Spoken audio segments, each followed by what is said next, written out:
Alright, today is the 30th day in the month of October 2025. It means we have just one more day to the end of this month. So let's begin with the Daily Trust paper. Headlines from the front page include National Assembly okays Tinubu's request to borrow $2.35 billion.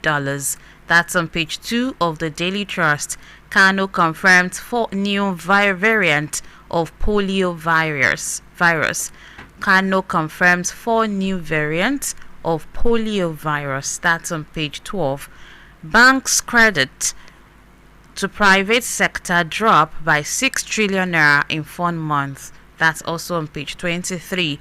Alleged coup plot. Silva confirms raid on residents. That's on the front page, and then you continue the reading on page 2. Federal government withdraws pardon for Mariam Sada drug dealers. That's also on page 4. Alleged Christian genocide. US lawmakers relying on faulty data. That's coming from the federal government. Protest curfew trail Tanzania presidential poll that you can find on page 31. And on page 6, Shetima to ACF. Don't allow mischief makers divide Nigeria. You get to check all of those stories from the Daily Trust.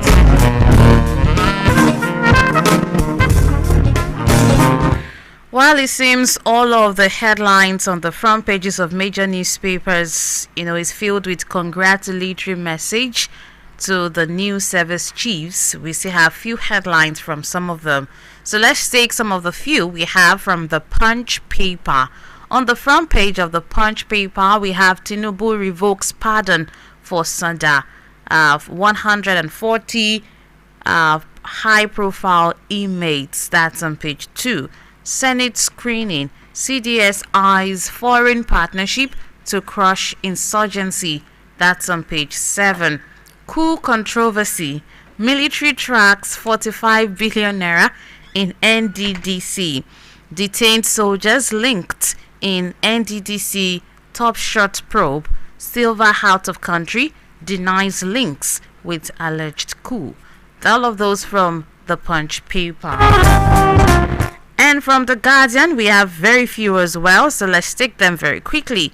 From the Guardian, we have service chiefs unveil ambitious plan at Senate confirmation. That's on page 3. OPEC oil incentives may cost Nigeria 6 trillion naira yearly. That's on page 3.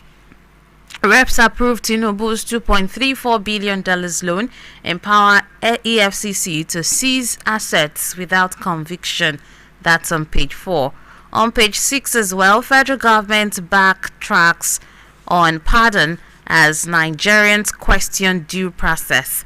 That's on page 6 of the Guardian. Okay, and from the Vanguard paper, we have very few as well. Alright, so let's take them. Power supply, Nigeria, Semen, sign phase 1 power deal. 7,000 megawatts to grid. That's on page 20. Why we are backing Soludo's re-election, coming from Onitsha residents, and that's on page 23. How to fix Nigeria's security challenges, coming from service chiefs, and that's on page 5. Tinubu exclude convicts of kidnapping, drugs, and firearms offenses. Alright, from clemency list. Tinubu exclude convicts of kidnapping, drugs, firearms offenses from clemency list. That you can find on page 9. Away from that to the nation. On 2027, Southwest governors, leaders rally behind Tinubu. Ministers give scorecards at Confab. That's on page 2. 55 persons removed from presidential pardon list. Only 120 enjoy prerogative of mercy. That's on page 3. Alright, those are the few we have from the Nation paper.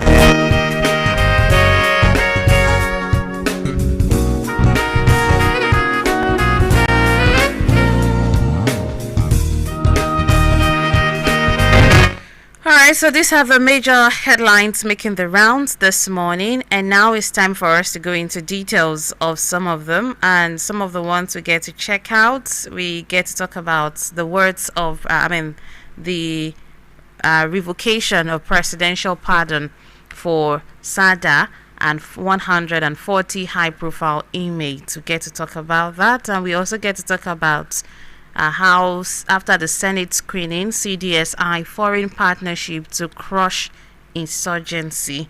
We also get to talk about that and many others that we can lay our hands on this morning. Don't forget, we are live on Facebook at I-FLIER 103.3 FM live. Drop your comment right there. It will be lovely to read from you this morning. I've got my two amazing analysts in the house. I've got Barrister Folusho Lakbo and Engineer Gabriel Babalola. Good morning to you, Barrister. Yes, good morning this morning, sweetheart. How are you today? I'm fine. Hope you have had a very good night rest. Please do. Not enough, but it's all right. At least you're on vacation today, so you can continue. I get your point. Okay. Yes, good morning, Nigerians. How are you? You are welcome again to today's paper review. Let's drive together. But before we drive together, let me speak to young adults. Never allow a fool to kiss you, or a fool or a kiss to fool you. Let me repeat that. Never allow a fool to kiss you or a kiss to fool you. Because it's not every chemistry that is meant for the registry. Good morning this morning. Deep. All right, thank you very much for that. And engineer, this week is blessed. Hello, very good to blessed. have you. Hello, good morning. Good morning. Honorable Barrister. Good morning, Yeah. marvelous. Morning. It's a marvelous morning. Good morning, everyone out there. Never allow a kiss to fool you. And never allow a fool to kiss you. Because not every chemistry should lead To registry. to the registry. I love that. I'm going to pen that down. It's going to be helpful.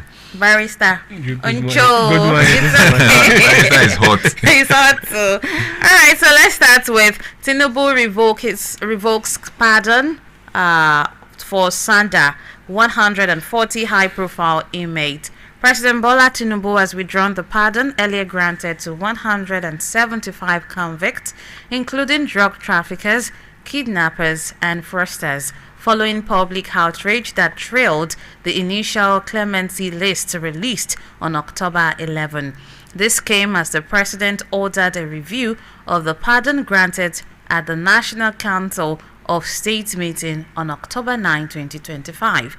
A statement issued Wednesday said, consequently, certain persons convicted of serious crimes such as kidnappings, drug-related offenses, human trafficking, fraud, unlawful possession of firearms, arms dealing, etc. were deleted from the list. Others who had been hitherto pardoned in the hold list have their sentences commuted. According to the presidency, the decision followed consultations with the Council of State and public feedbacks undertaken in furtherance of the president's discretionary powers under Section 175, subsection 1 and 2 of the 1999 Constitution as amended.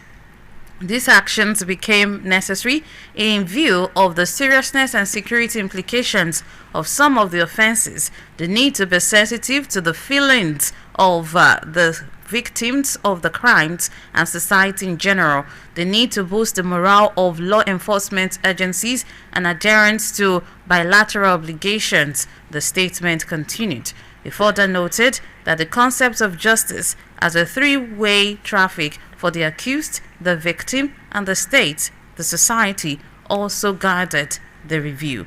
Tinubu's reversal comes 3 weeks after a storm of criticism greeted the inclusion of Mariam Sada, convicted in 2020 and sentenced to death for killing her husband, Billy Haminu Bello, the son of the former PDP national chairman, on the original pardon. Of drug-related offenses, the largest category, another 24% were sentenced for illegal mining, followed by homicide, corruption, and human trafficking.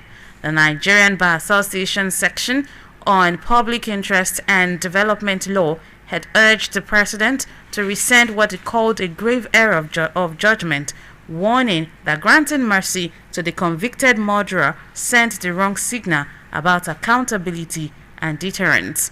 The federal government, through the Office of the Attorney General of the Federation and the Minister of Justice, Lateef Fagbemi SAN, said the earlier is being re-evaluated. In an official gazette dated October 23, 2025, released by the AGF on Wednesday, the presidency announced a revised set of instruments reducing the number of beneficiaries from 175 to 120, with several high-profile names, including convicted killer Miriam Sada, reclassified under reduced terms of imprisonment.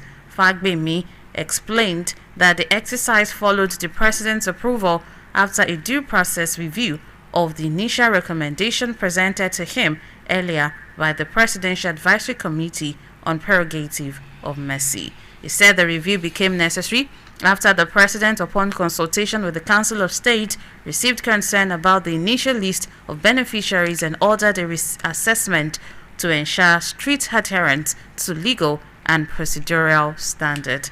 The story goes on and on and on. Okay, so what do you make of all of this? First, it was the outrage and criticism from a lot of persons about this, and eventually, even now that they have reviewed, they've done, due review according to them. Why didn't they do all of this before they came out, to give us the whole pardon list and all of those? And then some persons still believe that Miriam, for instance, and many other persons, shouldn't have gotten a reduced term.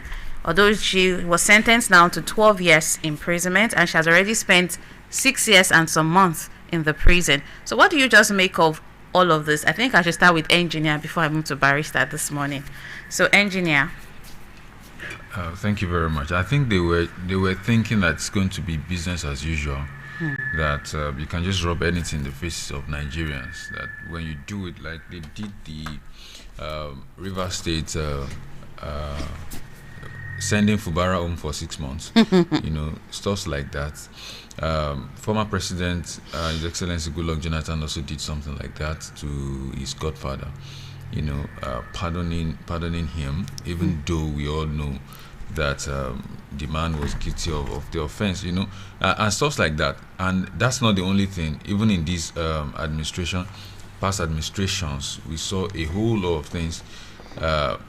Government rubbing in faces of Nigerians as if we have nothing to say, as if whatever we say, even if we decide to say anything, that it really means nothing, So I think that's the reason why the government keeps, that's the reason why we have defections here and there, because the federal government seems to be seems to have ultimate power, absolute power to do anything they choose to do. So, but when you try something, when you do something and you see that it kind of backfires, and you see that it may actually dent, it's not that they think it would dent in the first place, but the outrage was not what they expected. So they decide to review it, and the fact that they decide to review it shows that the administration is on a certain trajectory that it doesn't look like it's going to change. We have seen this administration do a lot of things only after doing it to say that, oh,